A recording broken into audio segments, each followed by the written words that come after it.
Hello, my friends. How you doing? This is Coffee Chug. We're here with step number 4, or element number 4, in terms of taking a look at collaboration. So last month we focused on communication. The month before that we took a look at critical thinking, and we kicked off this whole entire purposeful play with Lego learning with creativity.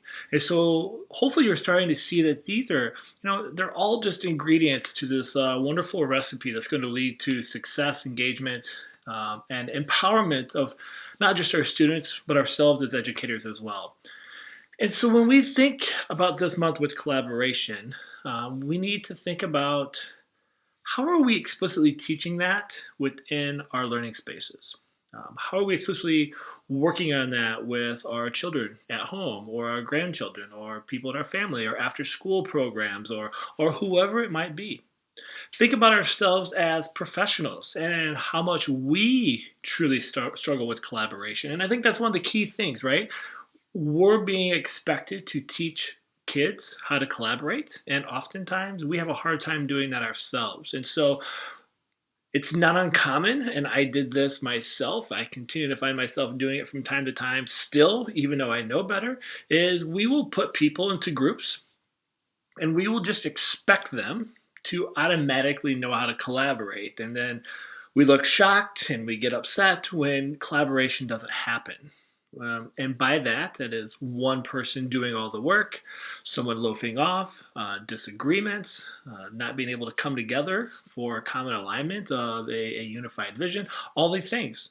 And we wonder why it doesn't happen. And so here we are trying to put out small fires as opposed to being proactive and explicitly teaching this. And so one of the things that's been really exciting, and we'll get more into this in our next couple steps or elements, is we've been developing lessons that we've been piloting in an elementary where we wanted to use hands-on learning. We wanted to use Lego and connect it directly to standards such as literacy and science and social studies. And one of the things that we realized early on as we were planning this is we never actually explicitly taught kids, one, how to play, two, how to work together, and three, like, how do we actually merge all these worlds together? And so a lot of this comes to these things we've been working on of communication, collaboration, critical thinking, these life skills, right? The soft skills, the 4 C's, whatever you want to call them. And so you're going to see here this month a couple of those lessons that we're actually going to be piloting. Actually, as a recording of this particular video, we're going to be doing the one activity tomorrow in a first grade classroom. And I'm so excited to go watch these kids just get after it and see what happens, because first grade is not my world. And so I'm going to be collaborating with this teacher who is the professional, who is amazing, watching these kids attempt to collaborate as well. And so this is a very important month. And so as you look at the activities for this month, there's lots in here, right? And like everything, I put together a video that I made with my daughter called The Excellent Story of Power of Creating a Community. We've explained what collaboration is in terms of the universal constructs here in the state of Iowa. They are a required standard, and so making sure you're taking a look at what those elements are, because you're going to be putting kids and yourself in these scenarios. The podcast this month is with Brick Math. And so if you're looking for a whole entire elementary curriculum using Lego for math standards, definitely something to check out. I just think it's a really powerful one.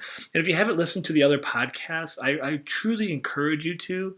These educators that I've brought on and these experts that I've brought into this course for you to listen to have so many powerful insights that I really, really hope you take the time on your drive or your commute or while you're exercising or walking to listen to them, because when you get to talk with people and hear the voices of the people doing the work, there's so much to be gained and valued from that. And then you have the first collaboration challenge, which is building a super duck or a super creature. And what we have here that we didn't have before is I actually have the whole entire lesson plan and a PowerPoint slide deck for you to use if you want to do this activity. I'm actually this month going to be doing this activity with my children, so I'm quite excited. I'm sure they're already rolling their eyes wherever they are. But this is a great activity to work on collaboration. It's actually the 5th of these 5 mini lessons we've developed, and so you got to look at your students, and you might need to maybe even go back and do some of these previous lessons. But we're actually trying to be very intentional in lesson design with this school in terms of socio-emotional learning standards and the competencies. just the universal constructs in themselves, making sure they have the tools to be successful when we go to move into content specific. We then have another one that I've is a great activity. I did not create, but I think it's so incredible to do. It's called the Hyper Island Toolbox. So it's there for you to check out as well. And then I had the collaboration challenge number 3. This is one that I'm most excited for. And actually, if you scroll on the website below, you'll see a video of an example. But this was the form that I was hoping many of you would fill out, where I was going to partner you up with someone else from this course, and you'd have to collaborate online in creating a cohesive build by merging your 2 builds together, like in a side-by-side, or taking pictures and putting them together.